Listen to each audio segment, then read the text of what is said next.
So now our conversation on this important issue and some of the issues that you've raised, John, I'd like to invite a couple more people to join you on the stage. So first, please welcome Mary Jo Hoeksema. She's the Director of Government Affairs for the Population Association of America and the co-chair of the Census Project. And also welcome Dr. Nadar Afsalan from Redlands University, who is also the chair of APA's Technology Division. So welcome.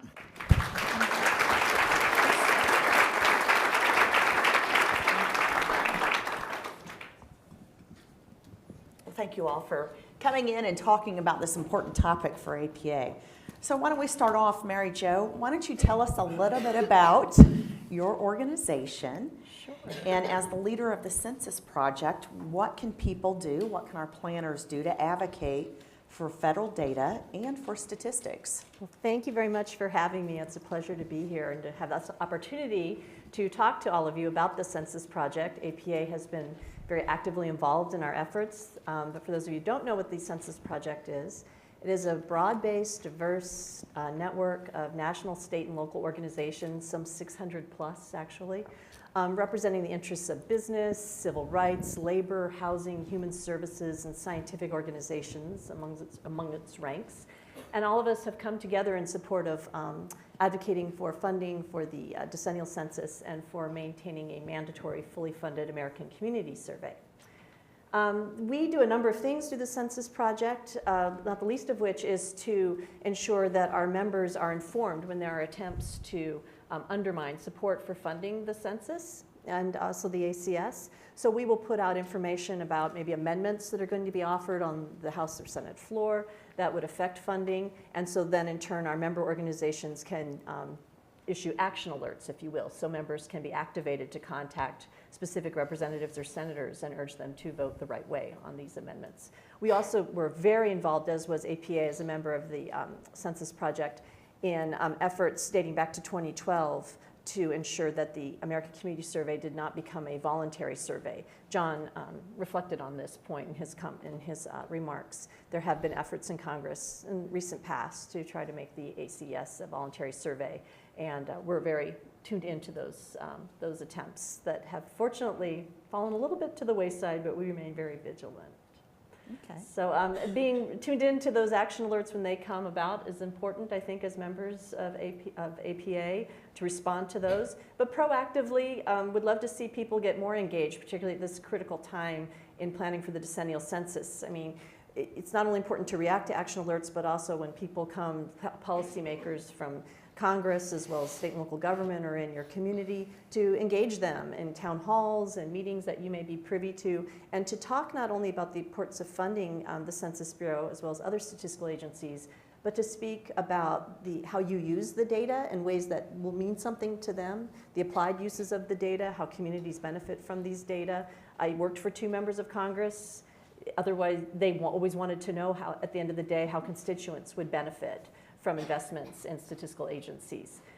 And lastly, another thing you can do if you're interested in being more proactive is write op-eds when they're, again, in sort of reacting to action alerts when there have been threats to statistical agencies or collection of data. And this is something, again, working with Jason and Trevor and the team here in DC, they can give you the guidance, sort of building upon the information that groups like the Census Project are putting out to help you craft and market an op-ed when the timing is right. So those are some immediate thoughts I had about ways you can get involved. Great, thank you for that.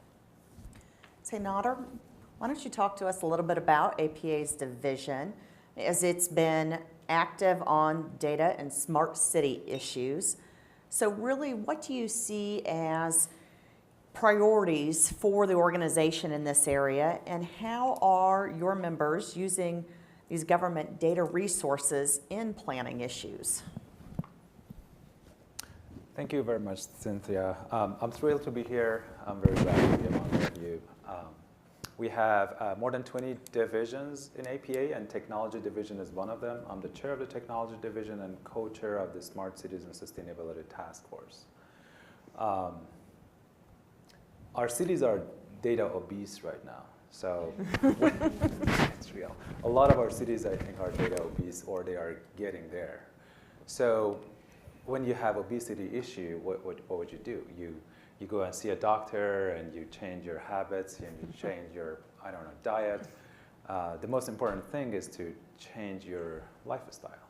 This is what a lot of people would advise you to do.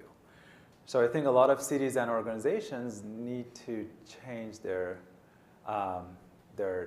style in collecting, gathering, using, analyzing data and interpreting that and turning that into action.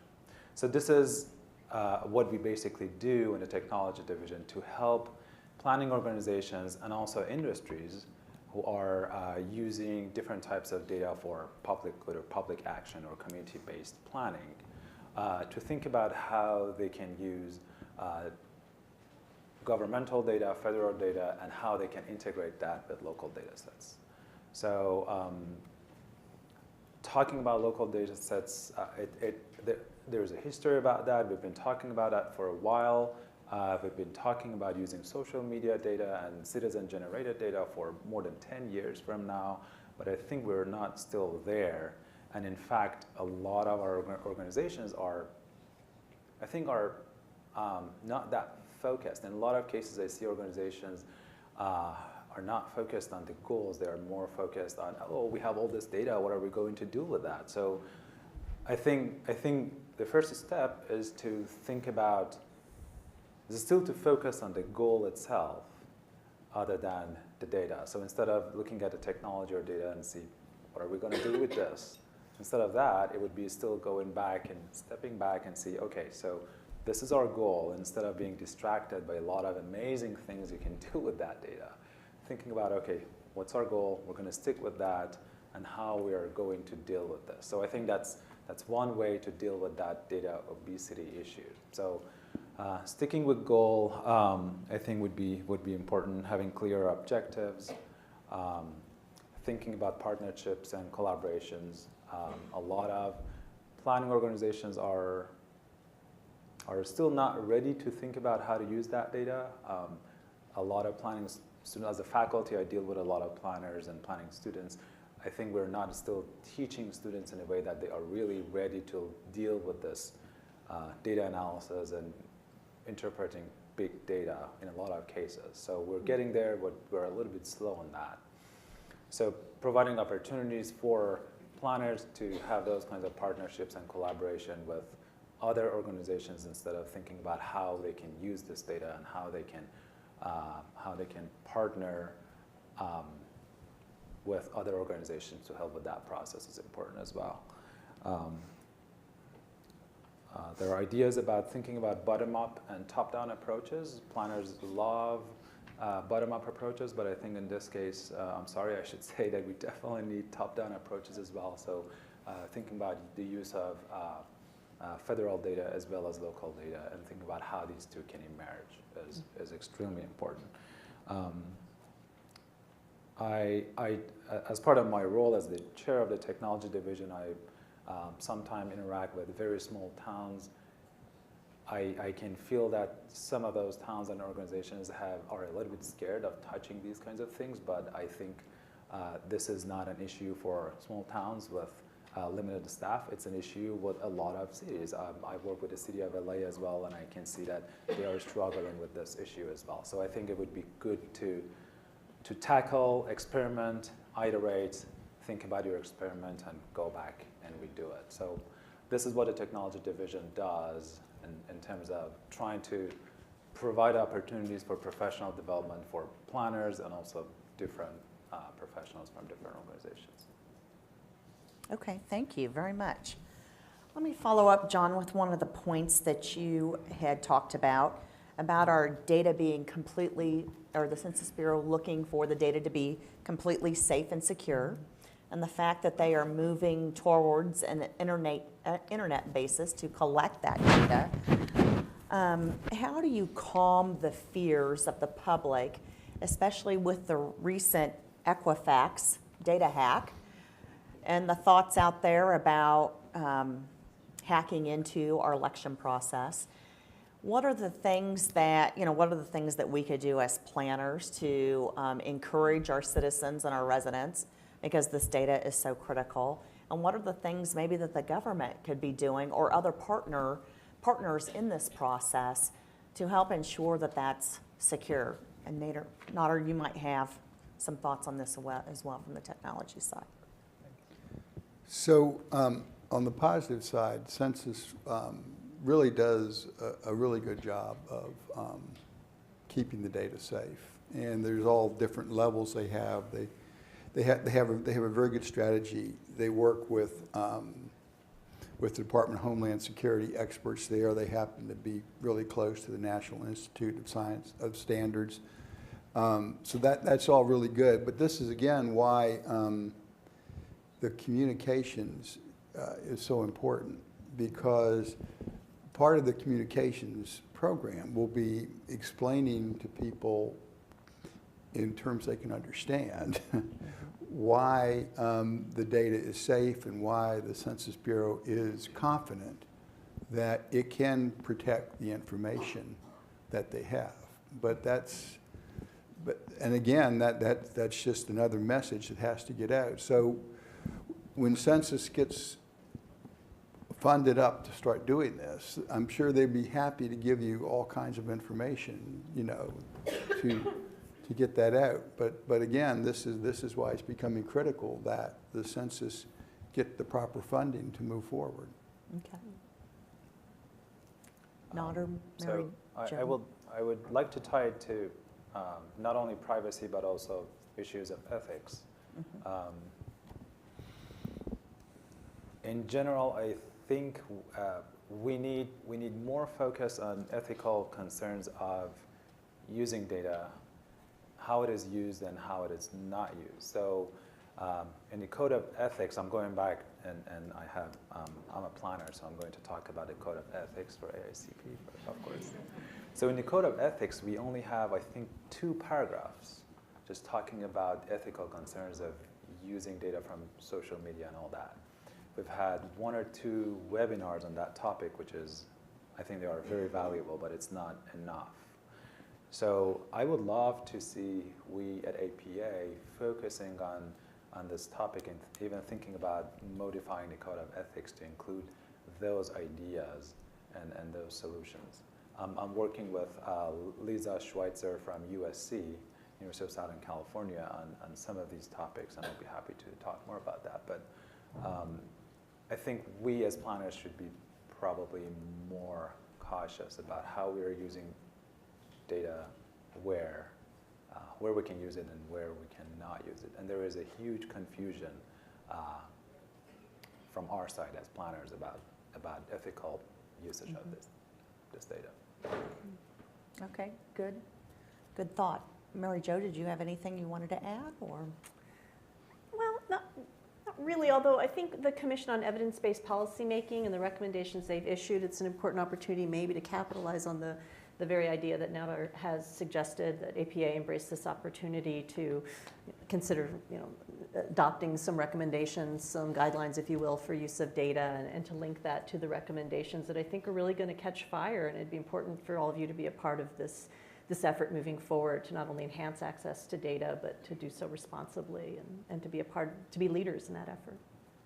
Okay, thank you. So let me ask you this question, and this could be, any one of our panelists can start first with this. So we often quote this around here, around APA. So Daniel Patrick Moynihan is credited with saying that everyone is entitled to their own opinion, but not their own facts.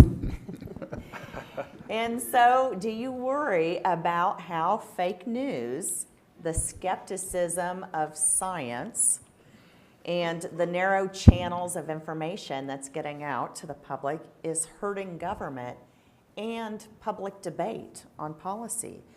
And so what are the things that can be done about that? Yeah, with that one, who wants to start with that one? John, would you like to John, take yeah, do you want to go first? Poor John. No. It's a huge concern. There's some concerns about sort of fake news being used to really, in a very targeted way to try to discourage certain population groups from being counted.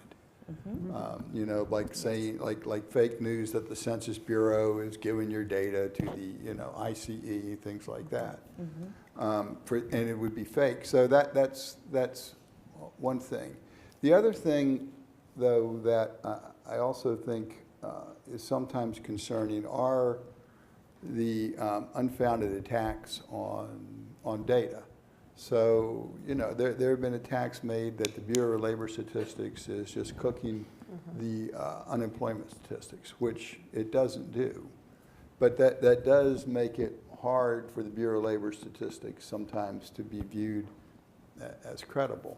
So you all, I think everybody here understands that the data that the federal government puts out, the federal statistical system, is, you know, objective, unbiased, as high quality as it can be. So helping that is good, but it's a real challenge, though, to deal with a lot of the issues that come up. Is there any fear or thought that this could be used in the things that are happening with the shortness or the shortening on funding and the fact that there is no Census Bureau chief that has been confirmed, that it could be used as an effort to undermine or attack the integrity of the data that we're going to collect?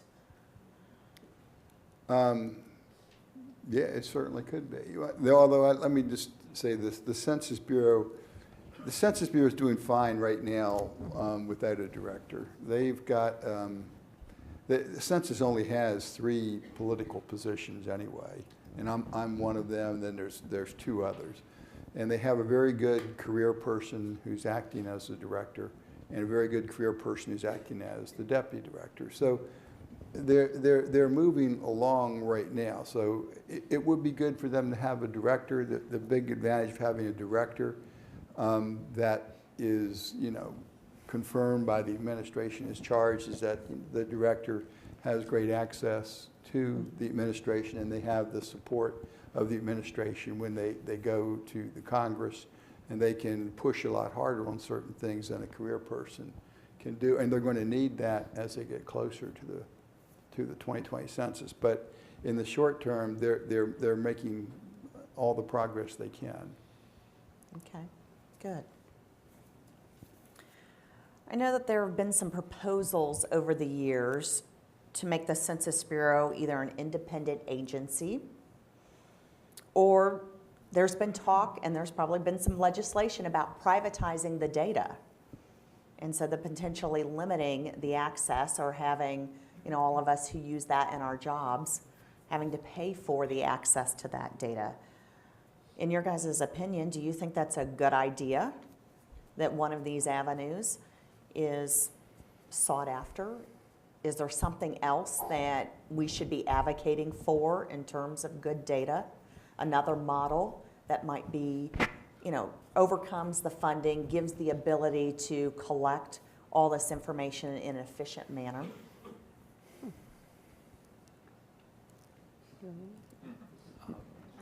Wow. So Go ahead.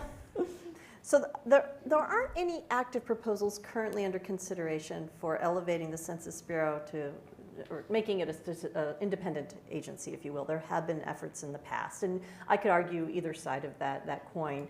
I happen to, wearing my hat as the Director of Government Affairs for the Population Association of America, did take a position in support of making the Census Bureau an independent agency with some provisions.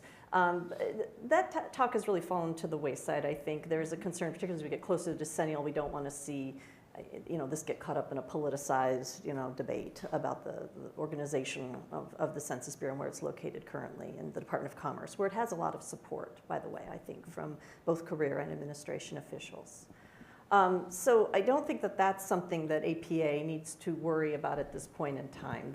But I think we, all of us as advocates of the federal statistical system writ large, talk a lot about the principles and practices of federal statistical agencies that the National Academy of Sciences has issued, and the importance of ensuring that staff on Capitol Hill and policymakers know that there are principles and practices by which we want to see federal statistical agencies managed, and that the new political directors of these agencies follow these principles and practices is an important point, I think, to make in these meetings. Would you agree, John? Yeah. No, well,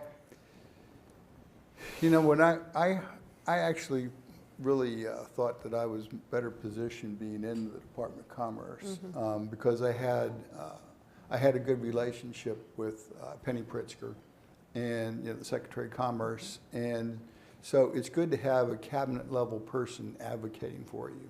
I don't know that if Census was an independent agency, we'd ever get elevated to a cabinet position. Probably not. So that was really good. Again, that stresses though the importance of getting a census director confirmed, so there's someone there that can connect with Wilbur Ross and have that representation at the level. The other thing though is that the Commission on Evidence-Based Policy, one of the things they're recommending, a big part, is creating a national secure data service, which would have the authority to bring together data from across the government. And this, I think, would start laying the groundwork for real efficiencies in producing federal statistics by having this ability to bring all these different data sets together and look at certain evaluations that we really can't do now.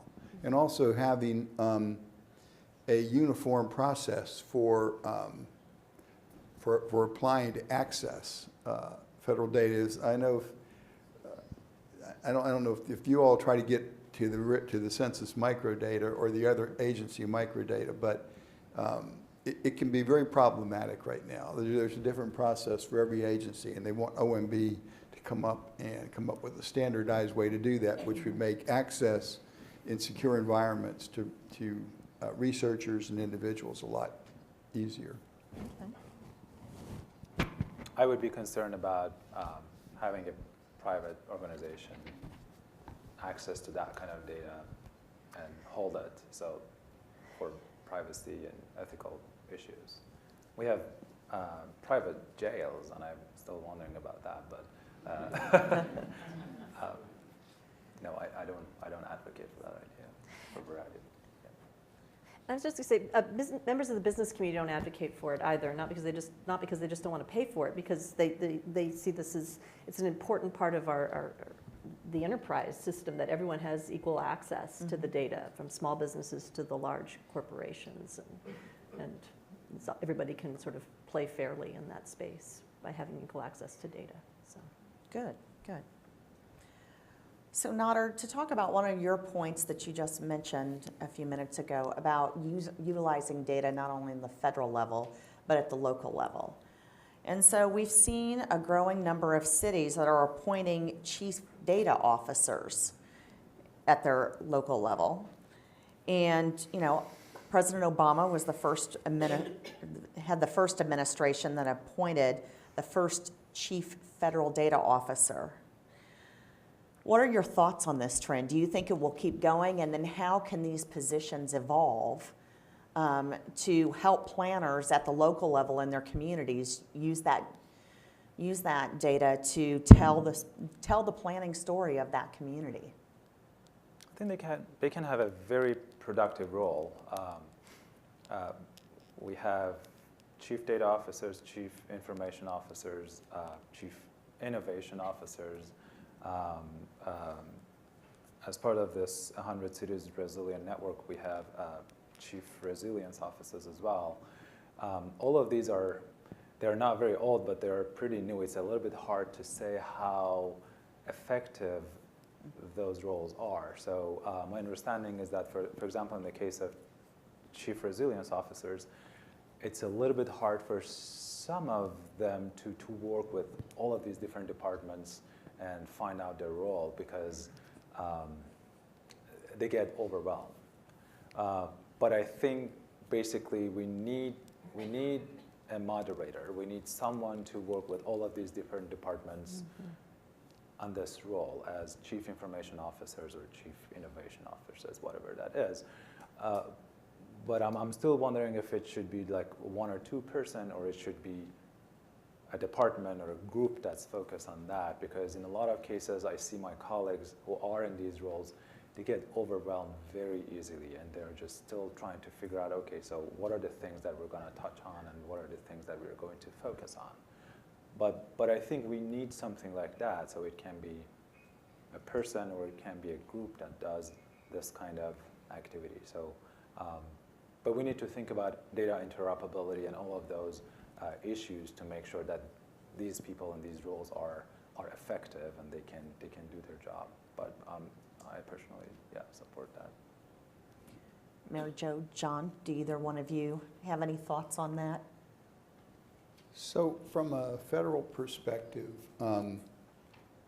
there's a little bit of not tension's not the right word, but there's some work that has to be done to bring, what is data quality, what are appropriate data uses from a statistical or scientific perspective. And then there's the chief information officer, which, are basically, these are the computing environments you use and things like that, but it's defining the right balance between the chief information officer and, let's say, a chief data officer. Okay.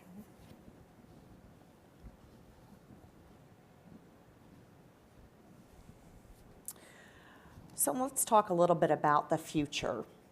Thinking into the future, John, you talked a little bit about some of the changes that the Census Bureau is making here for the 2020 census. And so, hopefully we'll get everything worked out and get underway there. But think about 2030 or 2040. I mean, we know that our community, our country is changing and in different ways regarding different parameters. What are the things that we're going to need to do differently in the future to take an accurate census and to be able to track all the trends within our country? So that's a really timely question. The census, when I left, was right in the process of trying to really get their hands around what it would look like in 2030. And they'd gone to certain, they've been not talking, that's not right. They had actually been working with a number of different groups. And there were a couple things that were certainly being explored, and that is doing maybe a more person-based census as opposed to a household-based, and making much greater use of administrative record sources, because the ability to use those is much more advanced, and sort of do a rolling type census over the years. But there's still a lot of work that has to be done to really envision what a census would be doing in 2030. Okay. So from a political perspective, I guess that's my value added to this conversation, is we have to change the environment in which funding for the Bureau is appropriated. I think members understand the ramp up and ramp down over the course of the 10 years leading up to the decennial, but with these austere budget caps that we have moving forward for the next 10 or so years, it's going to be very hard for the Bureau to get the kind of resources it needs in order to prepare for the next decennial, which we will already be starting to prepare for soon enough. So that's an important change that has to take place. Yeah, I think that's Okay. an important point. Nada, what about from a technology angle? What do you think we need to be focusing on for 2030, 2040? I would, so it's hard for Census Bureau to focus on local data, but I would love to see them providing standards for municipalities so that they can use those standards for their own data production. I mean, there are all of these cities gathering data and collecting data and providing data, but they are in different formats and in very different standards. So I would love to see something like that happening, and that standard, I think, would help a lot with a lot of interoperability issues that we are dealing with right now. Okay. Well, Nader, as you probably know, and as our planners know out here, we use a lot of this data, and we use GIS, and we build scenarios to help understand where our communities want to go, where we've been, where we want to go. And so it's become a basic tool within our toolbox. And of course, the data from the Census Bureau, from the American Community Survey, drives what we can do in GIS. So is there any thought from any of you on the future of this tool and using it with data? And do you think that we're making progress with it in order to better engage the public in local planning? So who wants to take the first crack at that one? Not me. I think that's a good one. Well, I'm very glad that GIS technology is getting easier and easier to use. Like 10 years ago, working with ArcGIS desktop was hard, and it was really clunky, and it was not really easy to work with. Right now, you can work with ArcGIS online and simply use it for even personal purposes. It's not a professional tool only. You can use it to learn about your neighborhood and all that, and it's getting easier and easier so that people are using it in their daily lives. Yeah. And I love that. I love seeing something like that. AARP Livability Index is a good example. It's a web-based GIS. You can go and search for the address of your neighborhood, and it pops up. There's a score. You can change the factors that you want to work with and see what is the score of the livability of my neighborhood based on, for example, obesity, or based on income, or based on rent, or how all of these factors work together. And these kinds of easy-to-use applications that people can use for their daily lives, I think that's a huge improvement. And I'm very happy to see that, and I think it's growing so fast, and probably 2 or 3 years from now, I think it's going to be part of everyday life of people. I mean, right now people are using Zillow app very easily. It's a GIS application. So I think in a very short period of time, we're going to see this happening everywhere, and it's going to be very common. I'm excited about that. Great. John, any thoughts in terms, I know the Census Bureau has a partnership with Esri, and there is a linkage there. And with the On the Map program, it's a little bit easier for us to use that data.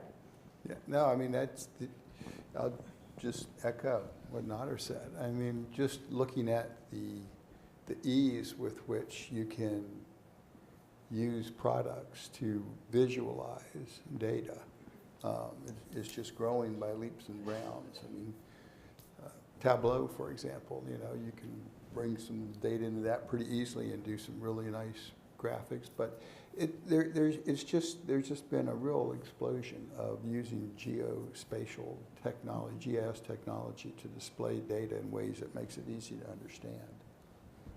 Okay. Well, let me ask you one more question, and then I'll open it up to our audience here. So all of you be thinking of some questions, and we have a mic in the center of the room. I think a lot of times for us, and even with the government, it's really not the fact that we have the data. It's really whether the data can be scaled, accessed, analyzed, and coordinated in a way that is useful to our policymakers and to us as planners and the public. What are the things that we could be doing to make sure that we get better tools that allow us to analyze that data and not just be getting all this influx of information that is online from the census and other agencies?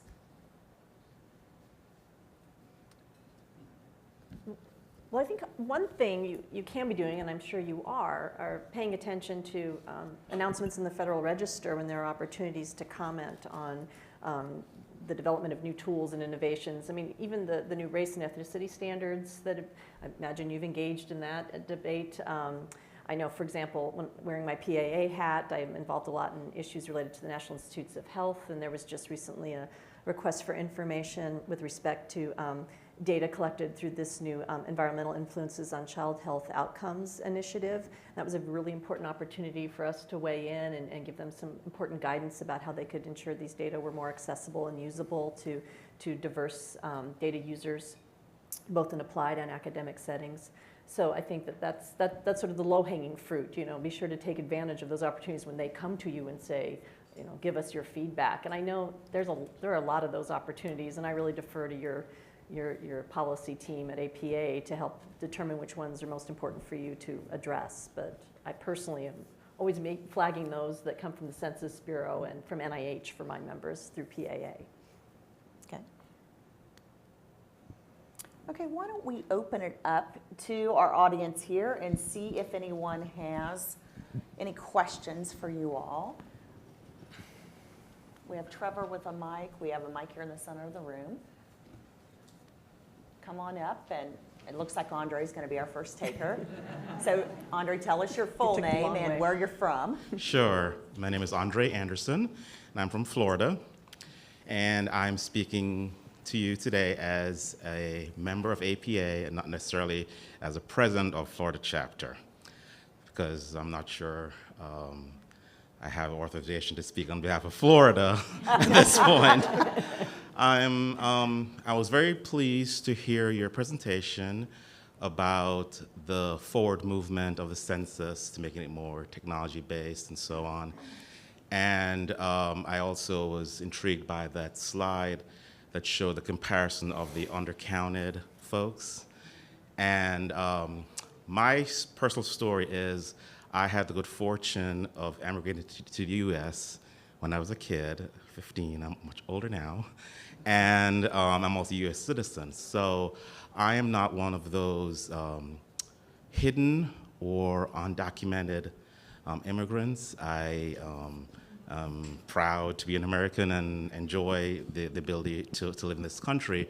But I'm very concerned that with the challenges that we're facing right now with the crackdown on undocumented immigrants and the hidden population, whatever that might be, whether it's youth or homeless and others and veterans and so on, that we're not getting a good picture of our actual populations locally.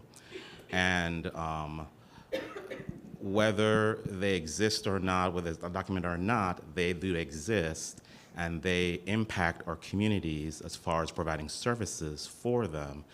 And I would like to hear a little bit more about how we address it. You mentioned something about a third party, some other things. What exactly are we doing to kind of narrow that gap so we can accurately reflect those folks? Because again, they're very concerned, they're very scared, they don't want to talk to anyone, they see a form, they're going to throw it in the mail. Mm-hmm. And it's a huge concern for me personally, having been an immigrant, but again, not undocumented, but went through the channels to become a US citizen. Thank you. So census is going to be very, very active in reaching out to communities in a number of ways. One way that I think a number of you have probably been involved in is they work with local governments to form complete count committees, which bring together local forces to work with the Census Bureau to address how in their community they will get a good count. And census has guidelines on how to establish a complete count committee. And that is a really good start for a local government in terms of getting everyone counted. Are there guidelines or other things that they have for this committee in terms of maybe multiple languages, especially with the diversity increasing in our country? So they do plan to have a very active language program, but again, this is where it's almost like a broken record, but they need to be spending more money right now to catch up and get this program underway in a big way. I mean, Right now, they have 46 individuals that they've hired to do this partnership program nationally. Well, 46 people is not going to do, that's not even one per state, but it's not going to be anywhere near the effort they need to put in place to get to the local communities and provide them information, to get the materials printed up in various languages, you know, to get, and printing's just not necessarily be digitally available, so they can be downloaded. There's just a lot of work that has to happen, and as I said, a lot of it's been deferred, and so. Anybody else? Hi. Good afternoon. Max Sokol, president of the New York Metro chapter. Similar to Andre, I'm not representing the chapter with this question, but great panel. I have two questions trying to think about why we're here for this conference and sort of in the near term. First, with the theme of advocacy being part of why we're here, some of us are going up to Capitol Hill on Tuesday to try and both represent ourselves as well as the organization with specific asks for funding. John, you were pretty clear about specific funding needs that the Census Bureau needs. Is there a concise message that we can deliver? I know that the $200 million number was referenced. Is there something specific? So Mary Jo has, her organization has some really good talking points. Great. Yeah, we do this. Thank you, John. The Census Project is a wealth of resources on our homepage, thecensusproject.org, and I'm sure they've incorporated some of our messages and the materials that you've been reviewing in preparing for your Advocacy Day. Yeah, members and staff get hung up on numbers. So to give them a number, we have been advocating for an additional $300 million for the Census Bureau overall. I think John's numbers were more speaking to the decennial, right. But we're asking for $1.8 billion for the Census Bureau in fiscal year 18, which is a $300 million increase. So that would be, and there are a number of reasons why, and I think that that's when you really do wear your hat as a local representative about what that funding would mean for you and your interests. Great, thank you. And one follow-up question. National Community Planning Month is coming up shortly. The theme is innovation and planning, which seems to be apropos given what we're talking about. It's great that there's representation from APA National and division leadership. Is there anything locally that the chapters can be doing around the country to be supporting the message that we're conveying here tonight? Cynthia, would you like to respond to this? All right, I'm sorry. Tell me again. I was more concerned about my skirt. So. Is there anything that locally that the chapters can be doing to be supporting the message that we're talking about here tonight? Yeah, I think looking at advocacy at your local chapter level, working with your legislative liaisons that you have, that each chapter has, and taking the stuff that we have developed at the national level and utilizing those tools and those templates, crafting that message down to get to, so your people at home in your chapters can meet with the representatives to the organization, or meet with the representatives to the Senate, to their House, the House of Representatives, and then have that message at home. Letter writing campaigns, we've done a great job this year of being able for our members to go in and type their name in and their zip code, and it automatically pulls in that information and the congressional leader or congressional leaders from their district, and then they can send emails to them regarding this information. So I would encourage you to utilize all the tools that we have, work with your state liaisons, and I will also say we as an organization are moving towards having state captains or state chairs, trying to take what we do at the national level and really make it robust at the state and grassroots level. And so we have 4 states that have signed on to that program and have identified that person. It would be helpful if we have other chapters, other states who are able to do that we could really become robust. Because I think, as Mary Jo would say, what really becomes effective with our local legislation, our local legislators, state legislators, is that they're hearing from local planners and local citizens that are in their district that they represent. And the more people that we could get out and reach to them about our concerns regarding data, the more successful we will be in terms of changing that legislation. Can I add something? Oh, sure, go ahead. And going back to your idea about innovation and also what chapters can do, divisions are very excited in working with chapters and these kinds of things and like organizing local activities. So if you are interested in that, you can follow up with different chapters depending on the type of activity you would like to do, and they are very open to that. So our chapter would be happy to co-sponsor an event if you're interested in doing something related to technology and innovation. So that can be an idea. I just hope, I have a lot of nerve talking about your initiative. I have no idea what it entails, but I hope it includes a very strong social media component. As you know, our president is a big fan of Twitter. Members of Congress are big fans of Twitter.